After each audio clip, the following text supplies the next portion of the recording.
நல்ல கமகமான டேஸ்டியான சுவையான அவியல் எப்படி பண்ணுறதுன்னு பார்க்கலாமா?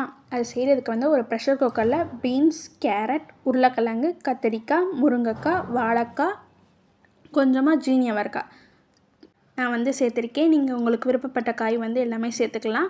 கண்டிப்பாக வாழைக்காயும் கத்திரிக்காயும் வந்து சேர்த்துக்கோங்க. அப்போனா தான் நல்லா டேஸ்ட்டு கொடுக்கும். அதுக்கப்புறம் கொஞ்சமாக உப்பு, தேவையான அளவு தண்ணி சேர்த்து 4 விசில் வர வரைக்கும் ப்ரெஷர் குக் பண்ணி எடுத்துக்கோங்க. அதுக்கப்புறம் ஒரு தேங்காய் பேஸ்ட் ரெடி பண்ணணும். அதுக்கு வந்து ஒரு மிக்சர் ஜாரில் கொஞ்சமாக ஜீரகம், 1/4 மூடி தேங்காய், 10 போல் சின்ன வெங்காயம், 5, 6 பச்சை மிளகாய் சேர்த்து தண்ணி சேர்த்து நல்லா திக் பேஸ்ட்டாக அரைச்சி எடுத்துக்கோங்க. இப்போ அவியல் செய்யலாம். அதுக்கு வந்து ஒரு கடாயில் கொஞ்சமாக தேங்காய் எண்ணெய் சேர்த்துட்டு கொஞ்சம் பெருஞ்சீரகம், ஒரு கொத்து கருவேப்பிலை சேர்த்துட்டு நம்ம வேக வச்சு வச்சுருக்கிற காயும் அந்த தண்ணியை வந்து உள்ளே சேர்த்துடலாம். தண்ணி நல்லா கொதிச்சக்கப்புறம் அரைச்சி வச்சுருக்கிற தேங்காய் பேஸ்ட்டை வந்து உள்ளே சேர்த்துட்டு அது நல்லா பச்சை வாசனை போகிற வரைக்கும் நம்ம வந்து வேக வச்சு எடுத்துக்கணும்.